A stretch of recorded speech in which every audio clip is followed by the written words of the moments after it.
और चलिए ब्रेक के बाद बात करते हैं उत्तराखंड के स्थापना दिवस पर सीएम पुष्कर सिंह धामी ने अपने चुनावी अभियान की थीम सामने रखी है।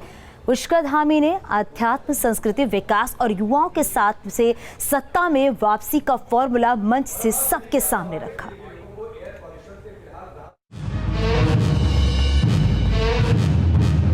धामी का देवभूमि के विकास का संकल्प। देवभूमि उत्तराखंड का विकास हमारी सर्वोच्च प्राथमिकता रही है और इसी को ध्यान में रखकर हमारी सरकार पिछले 4.5 सालों से लगातार कार्य कर रही है। उत्तराखंड बनेगी आध्यात्मिक स्थली।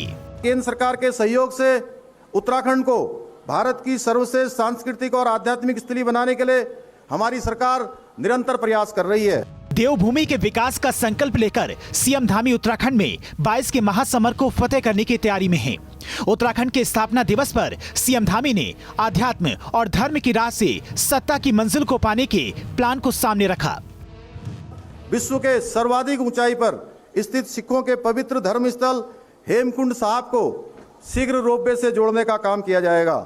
इसके साथ ही इस योजना के अंतर्गत 12 ज्योतिर्लिंगों में से एक बाबा केदारनाथ धाम तक केबल कार द्वारा भी पहुंचा जा सकेगा। सीएम धामी सत्ता को दोहराने की चुनौती पर छोटे से कार्यकाल के साथ खड़े हैं। धामी के सामने वो सब चुनौतियां हैं जिनको विपक्ष उठा रहा है। पिछले मुख्यमंत्रियों से ये चुनौतियां धामी को विरासत में मिली हैं।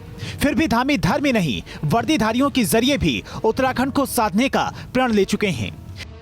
एक सैनिक के परिवार में जन्म लेने के कारण से मैं वर्दीधारियों की समस्याओं से भी भली भांति परिचित हूं।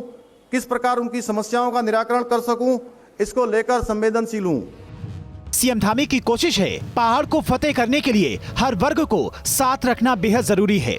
लिहाजा चुनावी जीत का अभियान अधूरा न रह जाए, इसके लिए वो हर वर्ग से सीधे जुड़ने की कवायद में हैं। मुख्य सेवक के रूप में मेरी पहली प्राथमिकता युवाओं को उनकी समस्याओं को दूर करने की रही है। इसलिए हमने उत्तराखंड में सरकारी विभागों में रिक्त पड़े 24,000 पदों को भरने की प्रक्रिया प्रारंभ की है।